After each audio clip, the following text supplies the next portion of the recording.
it's very important to sit with your customer and just literally build the product to ensure that you are satisfying those specific business needs.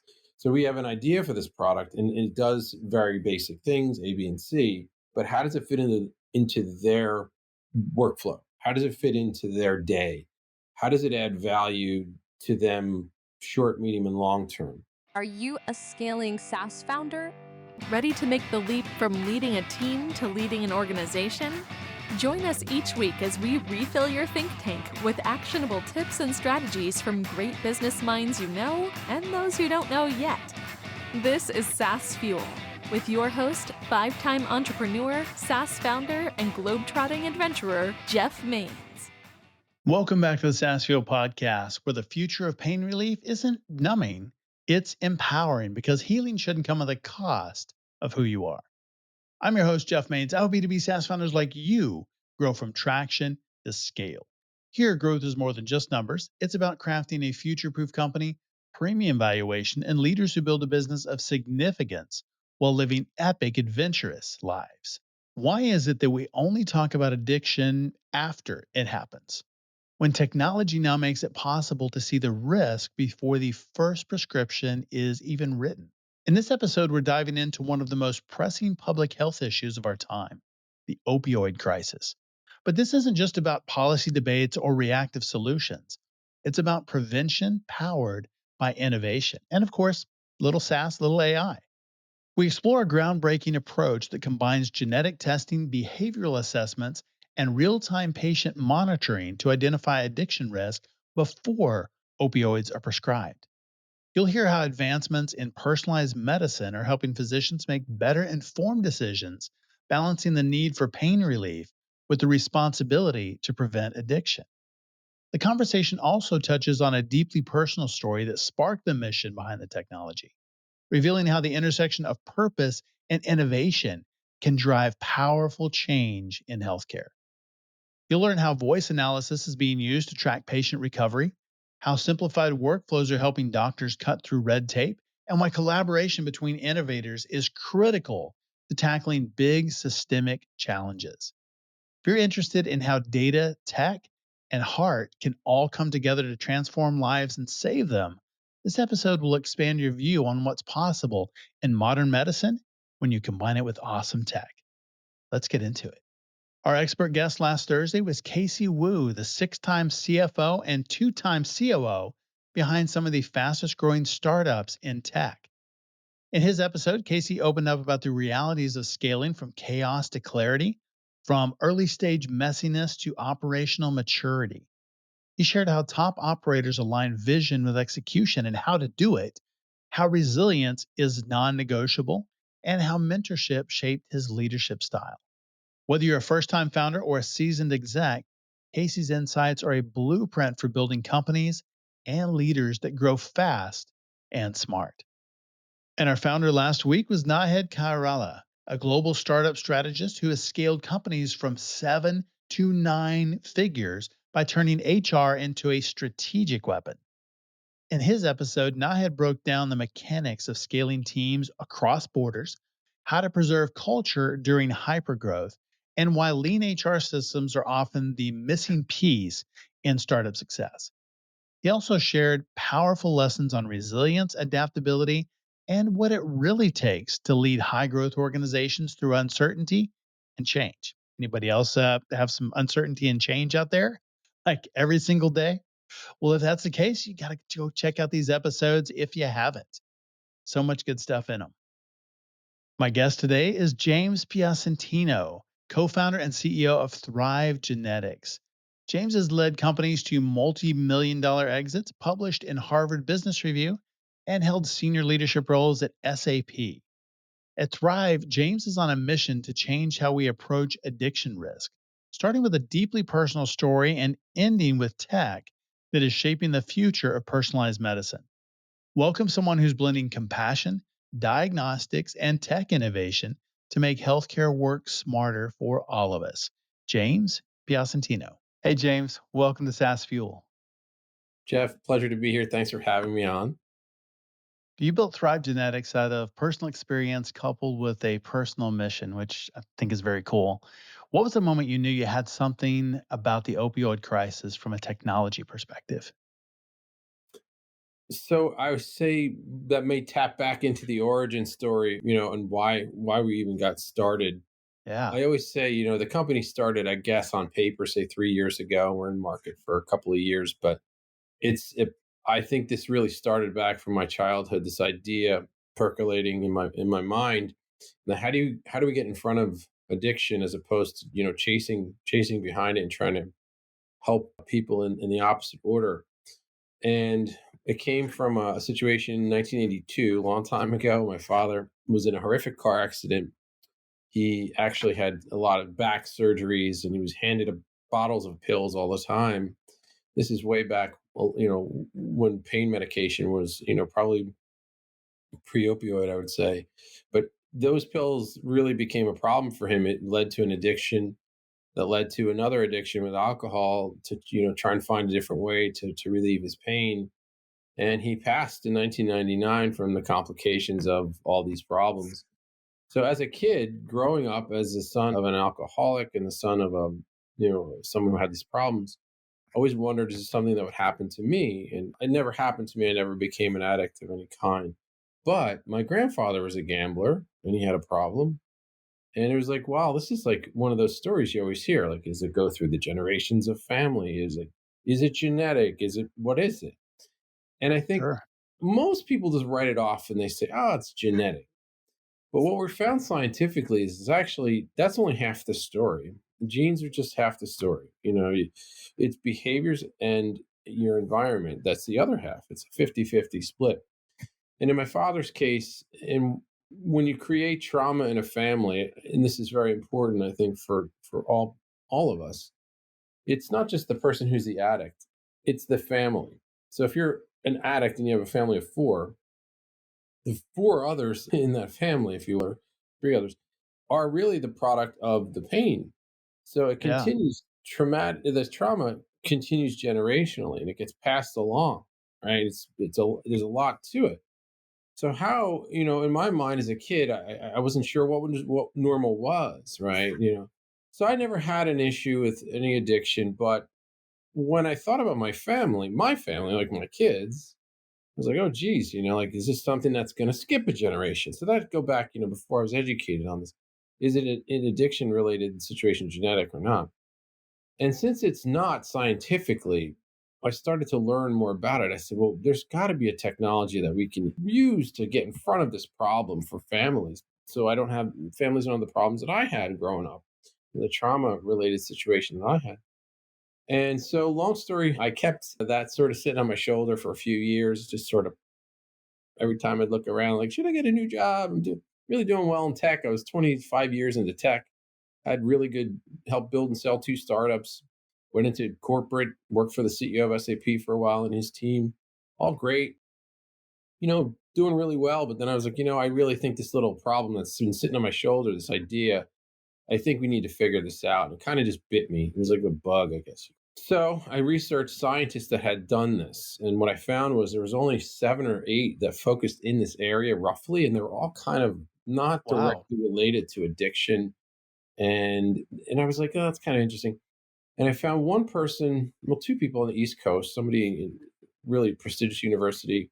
And I met Dr. Danielle Dick from Rutgers Addiction Research Team. It's in New Brunswick, New Jersey, out of the Rutgers University system. And she runs the Rutgers Addiction Research Center. And essentially, she had the science. And I was like, this is really great. Like, perfect partner. I'm the tech guy, and Danielle's the scientist. So basically, we built the company because what she was doing was brilliant. It was in a research situation, though. It was really behind closed doors, small cohorts of people. And I said, well, with your science, we could reach millions of people and help billions of people and families who are having this problem. And she was really excited. She's like, I always wanted to get this out of the lab. I never knew how. I said, well, as fate would have it, let's do this. So we built the company about 3 years ago on paper. Spent a year about, I was working part time or working full time in another situation. So this was kind of like a night thing, getting the company stood up. So that takes a lot. I'm sure and your startup folks are going to do this. it takes a lot just to get the structure of the company right. You have to get your goals and incentives right. You have to pick the right legal team. These are all really sound trivial, but man, it was not a small effort to get a startup built legally. Obviously, we're going to Right. license the technology from Rutgers. We're going to use a lot of the proprietary things they had, so we had to license it properly and all of that stuff. So it took a while to get the company, about a year to get it stood up, and then we entered market about a year ago, paying customers and all that stuff. And I'll give you the story on that, all the customers later. But essentially, the company started in that way. So I would say it was a passionate opportunity that was kind of sitting around for years. Science finally caught up, and technology, at least from my perspective, where I was doing machine learning, I was doing a lot of machine learning work just before the AI boom, which actually led to the AI boom, I suppose. So I felt very comfortable like stepping into this role. I've always been in leadership roles my whole life, actually, all the way down to sports when I was a kid. So I'm really was excited to take on the challenge. Invested a lot of money, several $100,000 of my own money to get this thing, to be real viable and out there in the world. So yeah, I put my money where my mouth was and my heart, and we're really starting to grow now with investors and customers. It's been really exciting. So thanks for asking. I love telling the origin story. It's always a fun part of my day. That is very cool, and I love the idea of getting ahead of it instead of just treating the symptoms on the backside. Really getting in front and figuring out what is it that causes that. Is it genetic? Is it something that's environmental? Is it behavioral? And it totally makes sense. It's a combination of all of those. So if you're looking at it, how does this help physicians make better prescribing decisions and then prevent addiction risk? I mean, tell me, how does it work, like in practice? Really interesting. We were talking to a top hospital system in the Mid-Atlantic Oncology Group, and they do high pain procedures. So whether it's scraping cancer out of somebody's throat, or bone marrow cancer, gastro or anal cancer, very high pain scenarios. Typically, the physician has to has to offer, have on the original consultation, to talk about your medication planning, because essentially you're going to get your blood work, you're going to get basic things done, you're going to get a plan, it's 3 months, 2 months, whatever it may be. But there's going to be a conversation right in there about, like, well, this is going to be a pretty painful procedure, and the procedures are run every Tuesday. You're going to come in and you're going to get the cancer script out of your throat or whatever it may be. And if you're going to come back every Tuesday for, say, two months, you have to recover. It's just like anything. You have to be healthy enough to be able to come back. So in that conversation right up front, the physician has to look at the patient and have a discussion around opioids or fentanyl, because in these very high pain procedures, there's really not much else offered, right? Mm, So it's okay. Do you want Tylenol or something, soft, or something more aggressive and harsh? Well, some patients, many will say, I don't want to become addicted. I'm not going to take this stuff, and it's actually, the percentage is extraordinarily high, makes extraordinarily sense. Yeah. high, greater than 50%, that people say, I don't want it because I heard the news and I don't want to become that person. So when that happens, the patient goes home after their first procedure, which is extraordinarily painful, and they don't take anything that's strong enough, and they don't want to come back the next week. So then what happens? Wow. You're not becoming addicted to anything because you said, no, I don't want it. But what it's creating is a scenario of extraordinary pain that the physician can't go back the following week and do his or her job, save your life, right? So you see the mortality rates increase, you see readmissions, you see all kinds of issues beyond that point. Now, if it's a patient who says, okay, I will take the opioid, right? I'm starting with the softer scenario, which is horrific. But let's take a go Yeah. to the scenario everyone thinks of, which is, okay, you're taking the opioid. So let's say you take the opioid. The physician has no scientific way. It's a gap in care. There's no scientific way for them to look at the patient and guarantee that they know their addiction risk. They just don't know, right? The example I use here sometimes is like, in head and neck cancer, you might get someone who has HPV. They might be in their early 30s or early 40s, or maybe even 20s. It happens a lot. And they'll come in and they're not really a drinker. They're not really a smoker. Maybe not even a gambler. They're just, they're doing great. Maybe they're at a wonderful university and have a great job, but this happened. And they walk in and they don't really ask the physician, say, yeah, I'll take the opioid, I have to. Okay. And they take it. and they had no prior addiction at all. And all of a sudden, they become part of the statistic, which is up to 25% become addicted to an opioid after going through a high pain procedure, whether it's all neuro or high pain cancer. Not any cancer, it's these really high pain cancers. So it's a very important caveat. So that number of up to 25%, not 25%, but up to 25%. Okay. If they really go into the scenario, they have no idea and they come out of it an addict, it's obviously, extraordinarily costly to the system. It becomes a prolific problem like it did for my dad. So my dad's story kind of applies to that number two scenario where he didn't really know he was an alcoholic or an addict. He had no clue. But when he came out of the system and he got, flushed with the opportunity to take pills to satisfy his pain, he never was able to turn his life around, right? And here we are.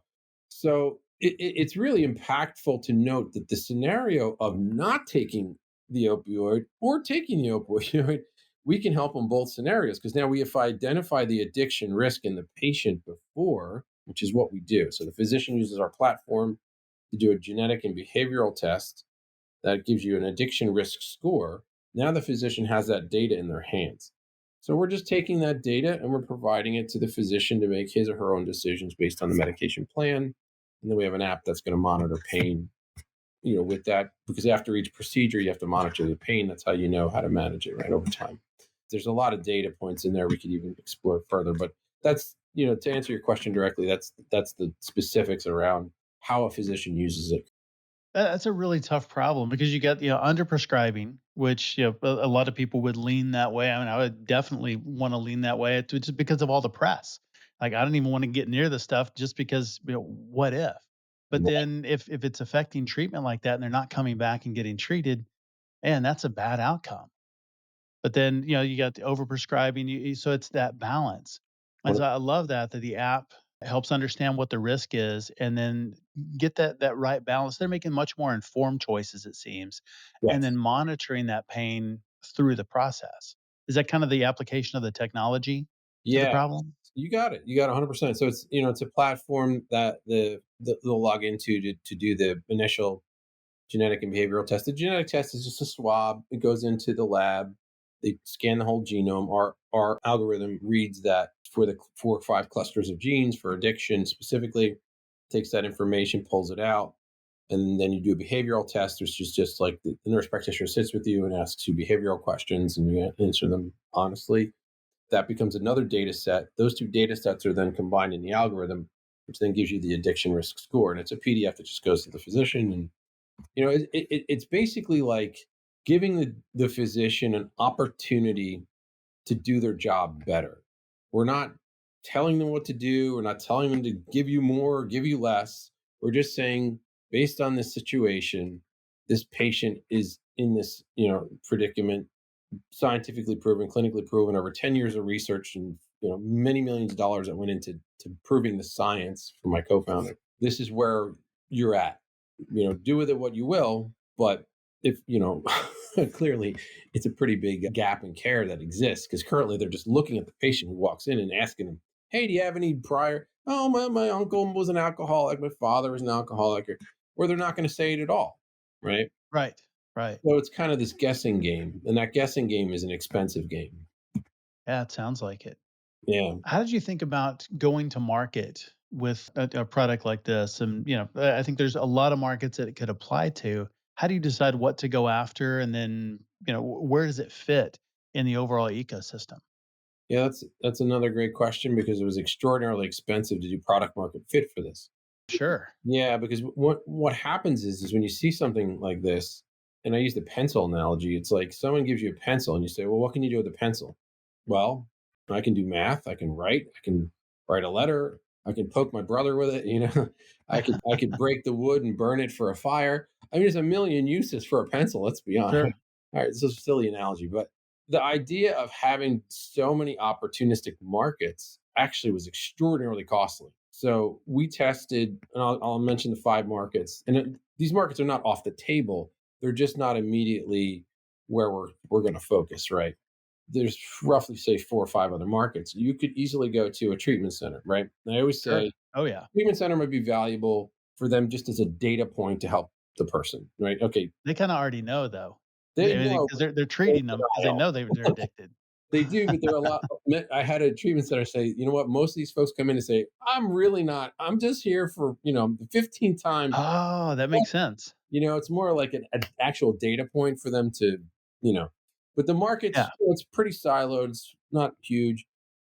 We talk to university systems, like just for college students. We talk to another good one. pro sports leagues, very valuable to. Then you have the Players Association, and it got a little weird. And it's like, okay. So you start to look at these different markets and you go, all right, which one really fits? Pediatrics would be great for parents to know Yeah, early. General practitioners, they kind of push the puck down the ice a little bit, but there's an opportunity there to catch it, early. So there's a lot of places we tested. One of the places we actually sold to was our veterans groups. So we have a private veterans group that oh yeah, medications that they receive, those medications may not be appropriate for them, and the government's spending a lot of money on these medications. This institution that we're working with, our customer, they tend to help them with their housing and different things, and they were spending a lot of money on medication. So I said, well, this would actually help you manage the budget better, because then you would know, like, if you're over medicating. Now if somebody comes in, they keep saying they don't feel well and they're a veteran, and you're stuffing them with these 4 or 5 different pills, some of them are highly addictive. You're creating a concoction of that's just not healthy, when yeah. maybe they would be better off with a grass-fed steak and really, hydration. I mean, it could be that simple. And you're spending millions of dollars on this particular person shoving things down their throat. So they were really interested in that, and we sold the first deals with this group. And it was really exciting because we saw an opportunity to help our veterans. But again, that was not our main focus. We decided to focus strictly on this space in oncology, spinal neuro, and in physicians within a hospital system for a lot of reasons. I can talk you through it. I'm not sure how much you want to know, but I think the idea is to really focus on the larger systems that we can make a bigger impact, higher volume patients. That was the biggest one. And so, pretty nice opportunity also with helping the opioid problem that we have. And it goes far beyond opioids. It's fentanyl. There's all kinds of products that are out there that, create, that are very much needed in these procedures, but they're needed not in an extreme basis, but in a moderated basis to help the patient be successful in their procedure, to come out healthier than when they walked in, right? So there's that gray area, and that's where we kind of sit. Yeah. It makes a lot of sense that that would be the market because you have really both sides because you have the providers that are doing it, but then you also have the payers that are part of that as well. So you really have this within an integrated health system. It's that entire ecosystem. Everybody has a vested interest in making sure that patient outcomes are great and that costs are low long term, not just like you said, pushing the puck down the ice or, just, putting it off till later, letting it be somebody else's problem. But they really have a vested interest in Right. understanding what it is up front and having the right treatment plan. Not that other physicians don't, but I think having that integration Yeah. is really genius. It's helpful for us to really address that it's cost of savings and or avoidance, but it's also a revenue opportunity for the system, because now you can put people in beds that should be being put in certain beds. So for instance, if you're continuing to readmit the patient after you've created a problem, you're really readmitting someone for a full bed, spending $1, when really you could fill that bed with a person who really needs it in, say, oncology, that the bed would be $10, right? And just using a Oh, that silly makes sense. Yeah. you're creating a better scenario for the hospital in many ways. The other opportunity is really working with the pharmaceutical companies as well, because there's products that are on the market now that are turning the corner for addiction cravings. So the GLP-1s, for instance, these are actually addiction craving opportunities that we could partner with in this process to then administer that product to soften the need for more opioids. So if you say, okay, someone's high Interesting. risk, okay, John, Stacy, you're high risk, what if we introduce the GLP-1 to soften the receptor so you'd have less of a craving? So instead of you taking 5 of these, maybe you need two, but you crave 5. Let's just give you 2, right? And it allows the physician to make decisions. So again, we're just a data point. We're just helping the journey here. We're not recommending or prescribing or suggesting. There's no Right. pharmacovigilance. I forgot what the phrase is, pharmacogenomics either. We're not doing any of that. We're not stepping into that world. So that would be a sister or brother if the physician wanted to go that route. It's really just a data decision support tool for that physician as they go through the journey with the patient. Early on, you landed some pilot agreements with some top tier institutions, big names that everybody would know. What role does pilots play in your scaling strategy? Yeah, it's really important to, and this goes back to early on in my career. It's very important to sit with your customer and just literally build the product to ensure that you are satisfying those specific business needs. So we have an idea for this product, and it does very basic things, A, B, and C. But how does it fit into their workflow? How does it fit into their day? How does it add value to them, short, medium, and long term? So the programs or pilots, however you want to phrase them, those are designed to narrow the scope of the product use.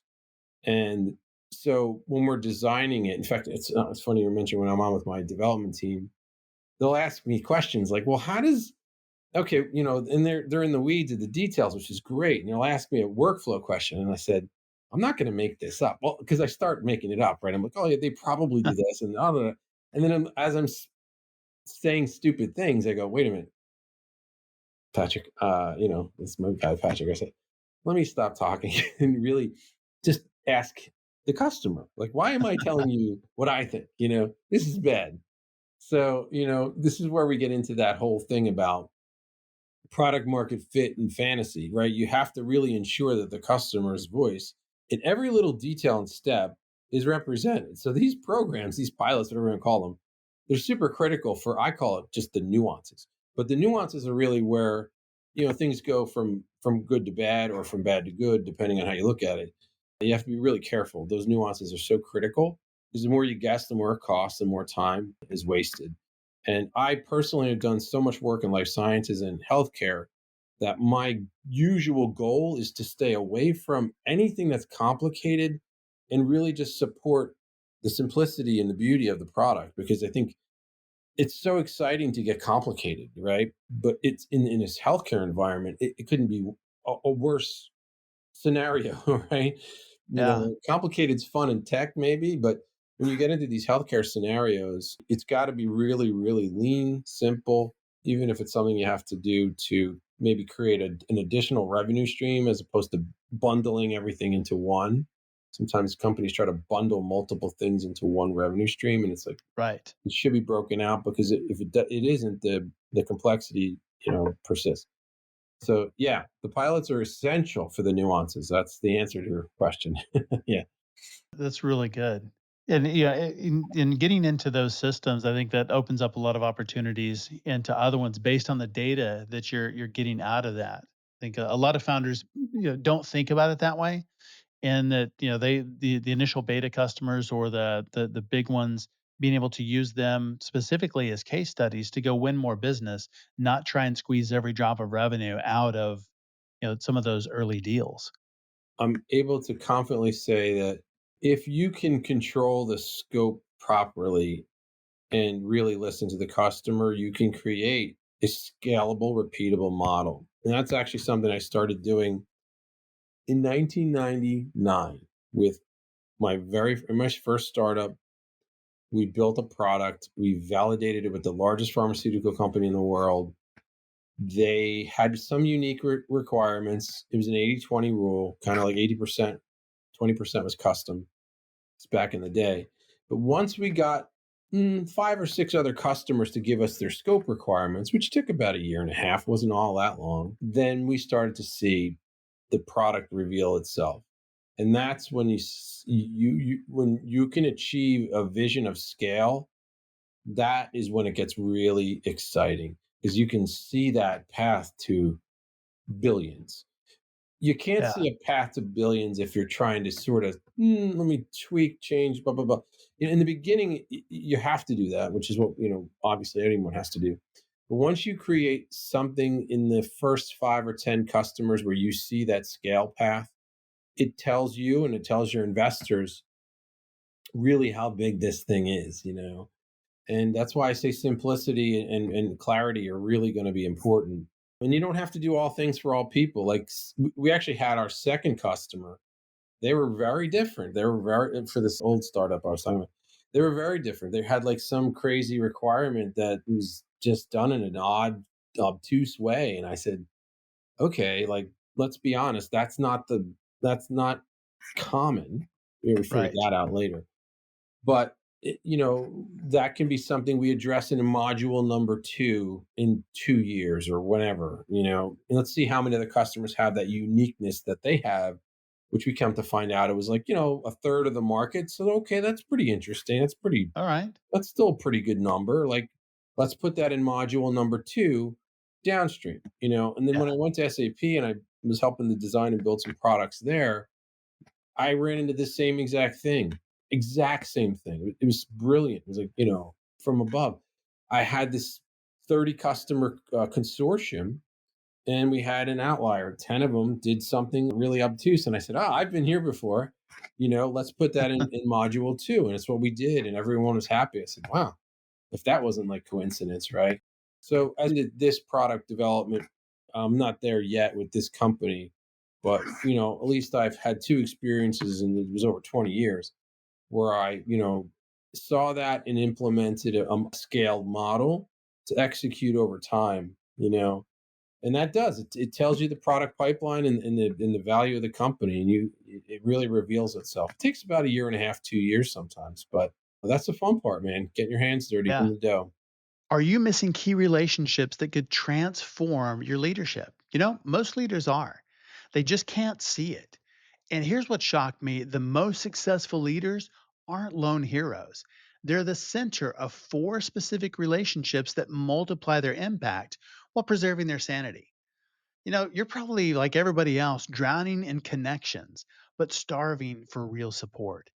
And it's creating a silent epidemic of leadership burnout among executives just like you. So, take my free assessment at thecaptainskeys.com. Discover which critical relationships you're missing in under 5 minutes, and then grab my new book, The Captain's Keys, part Netflix drama, part game changing blueprint for leadership that actually sustains you. One CEO called it the owner's manual I never got. So stop flying blind and see what you're missing. How do you make those determinations well, where customers are asking for a specific feature saying, hey, we do it this way? And how do you balance that with your own strategic roadmap and where you want to go? Or, the other part of that is, does everybody do it that way? Or have we just found some outliers early on but the rest of the industry doesn't work that way? Yeah, I guess it just comes with volume of discussions with customers based on a specific workflow. So if you say, okay, like this cancer workflow I mentioned to you is pretty standard, how systems will bring somebody in and how they manage Okay. that step process. So that's a great thing. And that's actually another thing when I was doing product market fit for this and I saw that, I was like, oh, this is a huge good flag, not a red flag, a good flag, right? Yeah. It Yeah. was saying to me that like if the workflow is generally 90% this way, what we have, it will be a lot more efficient in how we service these customers. Now, each customer has a different nuance to that, and that's okay. So we have to build some, back doors and side doors to ensure that they have access to what they need. For the most part, you know, identifying that is really the first part. However, it's harder in the begin to answer your question directly. It's harder in the beginning and easier as you get, down the path. So you're going to find yourself sort of spending more time in the sandbox with requirements that if you don't have 10 conversations with 10 customers, you're just talking to one because you're trying to service them and you're a small startup, to really have the cycles to say, all right, let me challenge this, because it might not even seem like a challenge. It's just, and sometimes there's no indicator that it's a one-off nuance that they do. It's not Yeah. like they don't even know, right? So, Right. It's just that's the way they do it. yeah, Dr. Johnson says, yes, this is the way we do it. And I'm like, okay, that's great. But then you go to the other 6 or 8 other, systems, and they go, oh, that's crazy. We don't do it like that. But that's really brilliant. So I did have one doctor who said he uses a certain medication in between. I already mentioned, like, take Tylenol or take fentanyl. It's like this big, vast gap. He's got something he uses in the middle. And he said, I've, done clinical studies on this. And so, it's like, okay. So we talked to a few other doctors, and they said, no, we don't do that. We just give one or the other. It's like, go left or go right. There's no middle ground here. We don't have time. We're dealing with like seconds and hours. We can't, sit around and try to come up with a concoction. But this particular physician had a really novel way to treat pain that wasn't really complicated. He just had a creative mind about it. So, he was kind of an outlier, right? Yeah. As opposed to, what everyone else was doing. So, yeah, you just, not that it impacted much for us. That was more on his side, actually, to be honest. It really had nothing to do with us. But it was a way in which he was treating patients. So on the input side for us, it wouldn't have changed anything, but it was better care, to be honest, what he was doing, because it was more personalized medicine, which is the future we're seeing. Absolutely. I think that's definitely the future. Yeah, it's exciting. Yeah, it is. Well, as you're balancing growth, building tech and health tech, which is there's a lot of challenges, regulatory challenges, financial challenges. I mean, just everything along with a startup. Plus, you had a bunch of healthcare regulation on top of it. How do you deal with all that and stay mission driven and patient centered while navigating all of that? Yeah, I think that's great. That's a great point. And it is. And it's so interesting you mention this, because when I work with folks who are in healthcare, for like, if I meet somebody and they're like, well, I'm 45 years deep in healthcare. I'm like, okay. And they'll bring up everything I can't do. And we'll spend an hour-long conversation on everything that's wrong or everything I can't do. Okay. My mindset is, I get that. But let's have a conversation of what we can do and what we should do. So I Yeah. spend a lot of time now, to be very honest, seeking individuals who have the experience that are thinking about what we can do as opposed to what we can't do. If you want to tell me Love that I that. can't do this, I can't integrate into that, this is a problem, and that's a problem, and I failed here, and this is okay, that's great. Don't even bother telling me that. Tell me what we should and be thinking about. What should we be doing? Not what 45 minutes on a call telling me what we can do. I get it. So what I've always done, because I've been dealing with this for 30 years, 27, 28 years, almost 30.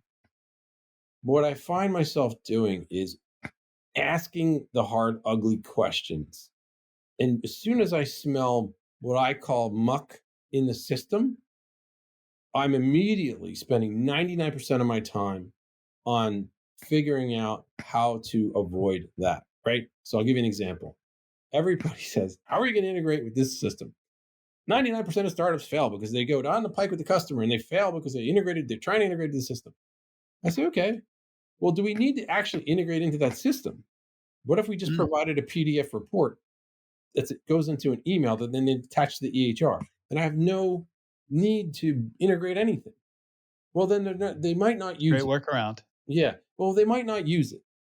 And I'm like, okay, well, let's figure that out. Like, how important is it and how much value does it add to the person Right. to do one extra step? So I understand you don't want to add the extra step. No one wants to. And many projects fail. But this is the naysayers. Oh, you got to do an extra step. Okay. How hard is extra step? So then I go back into the creative side and I say, okay, what do we need to do to come up with a simple UI that's not invasive, that's not a complexity or a problem, that's not going to create an IT problem? What is it? Okay, let's get it on the table. Let's work through it. And that's where the nuances of each system are different, Jeff. It's like Yes. you've got some that are going to lean a little left, a little right. But I go back to the simple thing. Like, if it's something that could be done I had somebody actually say something that was wildly eye opening to me about texting. They said, well, why don't you just do it? It wasn't really related to my product. I think it was somebody else's product that we're talking about. They said, I don't know why they don't just do a text.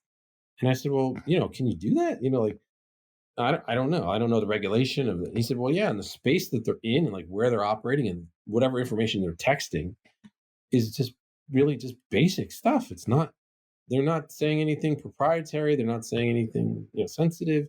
It's just an update of blah, blah, blah. I said, and it got me thinking. And I was like, whoever was coming from, I forgot who.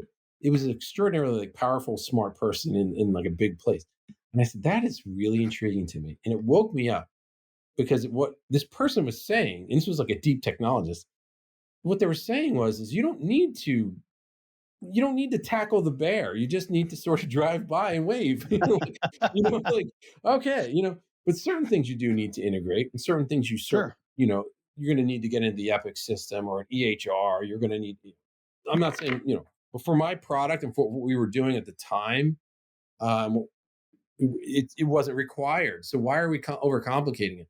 So to me, I Right. spend a lot of time trying to find people who are can do thinkers to be around in healthcare, and people who are able to creatively come up with multiple options of ways to approach things in that specific system. Sometimes it's not even like general; it's more the specific system, and then really identifying stakeholders who will, appreciate and adopt that approach. That whole thing I was telling you about the email attachment, it's for us, we're just providing, the old days MapQuest directions that you print out and bring with you. We're just giving you some information to use. We're not telling you should drive here or not.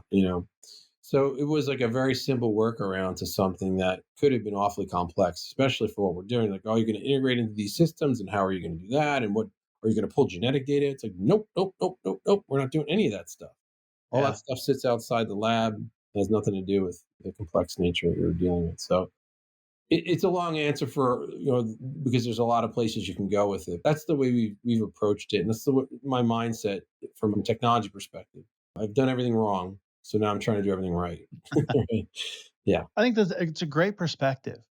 And some of the naysayers, you can't do this or that, or you have to have the integration. They're still the same people that are transferring medical records with fax. So it's, right. there are a lot of solutions. There's a lot of technology that can be improved in healthcare, but I love that you're really focusing on what could be, what can work, what do we have, how can we make this happen. I love the analogy. You don't have to tackle the bear, just drive by and wave. Yeah, I mean, that is brilliant. Just thinking about how can we get around it instead of trying to go through and deal with all of the bureaucracy. How can we make it easier? How can we make it a great experience for everybody? yeah. I think that's huge. I used to ask people, and then when they would say no, I don't do this anymore because it's a waste of my time. But I used to ask people, and they'd say, "You can't do that." And I said, "Okay, please provide me with the section of the CFR or whatever whatever it was." And this was years ago because I was a little bit more testy back then. And I'd say, "Okay, just send me the framing of that. I just need to read it because I need to understand the interpretation of it." And I'll tell you, out of the thousands of people that said you can't do this, it's too complicated, you can't do it, no one ever sent me the paragraph. Of No one course ever not. sent me the evidence or the data. And I wasted a lot of time on that trying to be right back in the day. And we all live and learn. Now I don't try to be right anymore. I just try and find smart people to collaborate with that, we do things the right way together. And that comes back to the vision of the company and the values-based leadership. We're going to try, to do everything, you know, the right way because we're a new company. We're going to try to do everything, in our greatest power to make the biggest impact. And our hearts are going to be 100% in that space. We're going to try to align ourselves with the right minds to give us the right advice. Everyone's out to do hopefully the right thing in this Yeah. industry. And that's really where our heart is.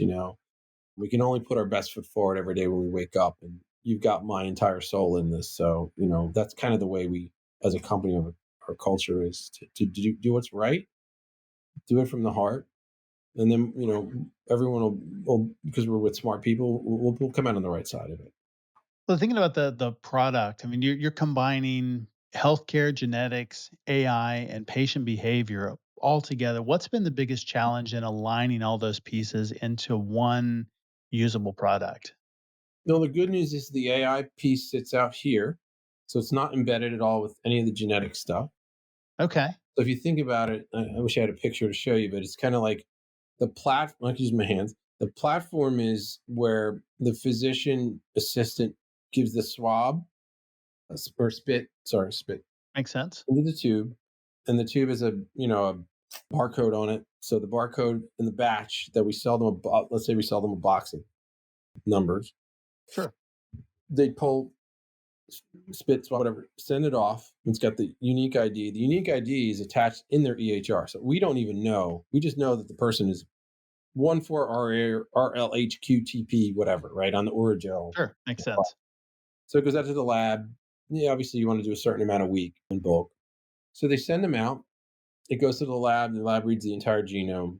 It goes back to our back end system, which then reads the clusters and the algorithm that does its magic. And that's just the genetic piece. So that in itself is kind of like we don't have any attachment to who it is at all, right? Yeah. So the good news there is it's completely de-identified from my systems, from our systems. It's all sitting in the system at the hospital, right? They know Makes who sense. it is and who it's for. Yeah. So that's that. And then the behavioral stuff, comes in. Same thing, use that unique identifier. We don't know who it is. Goes into the blender, we call it, and it comes back out with the addiction risk report for 1LRQTPF, whatever the Yep. thing is. And that's the report that the physician has in their hand. So I would put that into a box, right? And then if I had to draw a little picture on a It's a whiteboard, great process. I'd draw a little squiggly line to another box, which is on my phone sitting over there, the app that sits on the phone. Then when the patient goes home, they're able to just record their voice about how they feel. So let's say the doctor says, okay, this person was low risk or high. Let's just go high risk. They were high risk, so I gave them, less, whatever. And they go home and on they have the procedure Tuesday. By Wednesday night, they're like, I can't sleep. I'm nauseous. I'm restless. I'm losing weight. They're just verbally throwing things into this little app, real for dummies, almost like we just want to make it super easy for them to use. And it's just voice. And we can do other biometrics too, but we'll stay away from that for the moment. But the opportunity is then to get that information, into the physician's assistant. So for instance, if they have the procedure Tuesday and by Thursday they're really writhing in pain, this gives the nurse's physician's assistant the opportunity to go back to the doctor and say, okay, out of the 40 patients you saw, the top 2 are really, really in a bad situation. You might not be able to come back next week if we don't address this right away. So then that's where the real-time information comes in the AI of that information, of checking the voice quality of the patient. So it's not just what they say, it's how they say it, it's how it Yeah. sounds. This is the musician in me coming out of it, but there's going to be certain qualities in someone who's in pain. So that is where the AI comes in. So it has nothing to do with like patient records or patient data or patient this or patient that. It's literally just supporting that vocal mechanization, which then creates an opportunity to inform the physician so they feel better about, okay, this person, maybe we under medicated. Let me create a little bit more of a personalized approach, which there's other products they could use. I'm sure they make their own decisions. Again, we have nothing to do with that. We're just a highlight system for them to address it. Because what our goal is for them to address it so then that their 3-month procedure doesn't turn into 5 months. Now, if they waited till the person was about to come back on Tuesday, the person typically would call. They'd say, I can't stand this. But the doctor Right. doesn't know.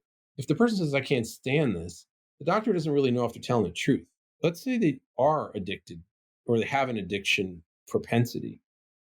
Based on their voice, we can say if the pain is real. Wow. They're out here and they're calling and saying, I need it. That may or may not be an opportunity to really understand and address it. It may not be the proper, there's no fail safe way to understand with data that this is an accurate request, right? And you don't want to ever question the patient. So that's come up. And we don't, again, that's not our decision. We're just Sure. providing data for that. Provide the information. Yeah. So there are some decisions outside of us from the physician point of view. So it's not really something I can, do anything with. So that update systems. So that whole AI thing is sitting like out here, while this main system's identifying addiction risk here, it's connected, but it's not embedded. So there's really no Right. hair at all on this at all. And essentially, what we're putting into the genetic piece, if you will, or the platform, is all de-identified, and it's all data that's globally used in our science. So it's really kind of like, it sounds complicated and sexy, but it's really not. Again, I go back to the simplicity of our design. Yeah. We have to be really careful. When we talked about this, we're like, all right, well, will this feed this? Where's the app going to go? Is it have to go through IT? What is how do we create a system that's really simple? It's only a 3-month procedure, hopefully. So we're not saying we're going to keep, data coming in from the patient over some years. There's nothing to do with that.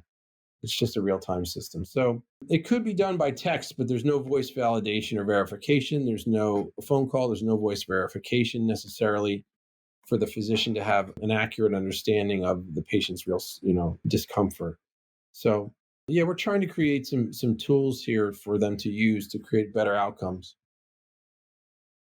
That's really, really good. Well, for mission driven founders building in complex, high stakes markets, what's one principle that's helped you keep moving forward when the path isn't always clear or linear? Advisors. Yeah, that's good. Yeah. I rely on people a lot more than I rely on myself. I might have like an inkling or a feeling, and I'm always excited to reach out to I have a handful of people I always call, and that's the way I manage it. It's a pretty simple answer. I really trust in several individuals, so I'd like nothing more than to be proven wrong. Like I always tell people, like, even with investors, and they say no, I'm like, I love no. Like, no is the greatest gift. Thank you. Because when you say no, I know what to focus on. When you say no, I know I have a new idea. I didn't think of that. Like, you said no to something because I said I think it this way, and you said no, I think it this way. And you're like, well, wait a minute, Yeah. that could be really good. That could be better than my thought, 100%.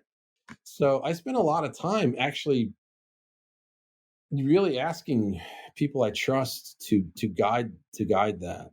And then in the meantime, I'm always having a lot of, startup founder, like, you get nothing but no all day. And I don't think that's a problem. I think it's an actual huge gift. So whenever I have a bad VC meeting, bad meaning like, or you're not going to sign a check or something, I'm like, that was the greatest meeting ever. Cause I got like 3 things out of that, and very Great way rarely to do I look at have it. one where I don't walk away with a couple of gold nuggets. Most of them always reveal something fantastic. So yeah, I'm a listener. I'm a lifelong learner, man. There's no ego in me at all. I want to do what's right, and I want to do it fast, and I want to make the biggest impact possible. And that doesn't mean revenue, or I'm saving lives, or I'm some huge hero. It's all about just like progression.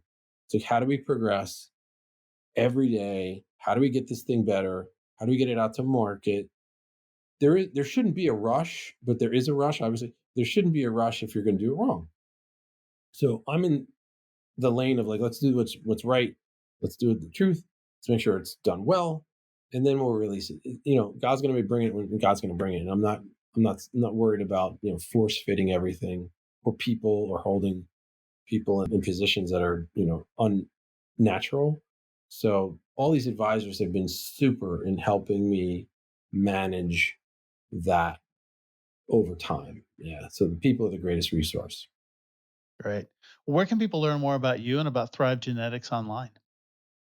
Well, LinkedIn's a great place. I think if you just look up Thrive Genetics on LinkedIn, obviously I'm on LinkedIn as well. And I really do review every request. I get a lot of in-mail requests, and I do read them all because there's so many people that have reached out that want to help, that are just passionate about this topic. I've had, C-level executives in big companies go, "This is really cool, man. Let's talk." And I'm more than excited to hear from anybody who's in your audience. So LinkedIn, I'm going to keep it really simple. Our website is thrivegenetics.ai. If you want to just look at the website, it's pretty basic. LinkedIn is the most up to date of what we're doing. It stays more up to date and fresh. We're on Twitter, Thrive Gene, I think it is, if you want to do anything with X. But Yes. LinkedIn's the best. Outstanding. We'll make sure and put all of that in the show notes and Yeah. have links to everything. So, James, been such a great conversation. I love what you're doing and appreciate you being on SaaS Fuel. Oh my gosh. Thanks, Jay. Appreciate everything. Thanks again, James, for coming on the show and sharing your insights and resources. You can learn more about James and Thrive Genetics at thrivegenetics.ai. As always, all links, highlights, resources, and full show notes are available at saasfuel.com. And be sure to check out our channel on YouTube as well. It's at Champion Leadership. Over there, we've got full video episodes, trainings, outtakes, shorts, lots of resources over there for you on YouTube. Thought leaders share.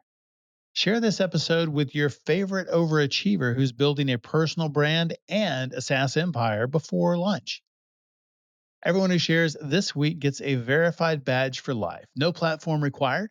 Just blink twice and it appears above your head like a Sims character with massive founder energy. What if your startup could access a full legal team without hiring full-time lawyers? Our next guest, Jeff Holman, shares how his fractional legal model is helping founders navigate patents, IP, contracts, and compliance with precision and flexibility. If you're building something worth protecting, this one is definitely for you. And if you're not building something worth protecting, why are you doing it? Of course you are. So definitely come back for that episode. Then after that, can your personality data predict how your team performs? This one is absolutely incredible. Rachel Edwards will be with us, and she will introduce the Strategic Personality Blueprint, a system that turns behavioral data into actionable insights. From leadership to hiring to human services, Rachel's SaaS platform is reshaping how organizations understand and develop their people. Absolutely incredible. I will see you next time, and as always, enjoy the journey. Thanks for listening to SaaS Fuel.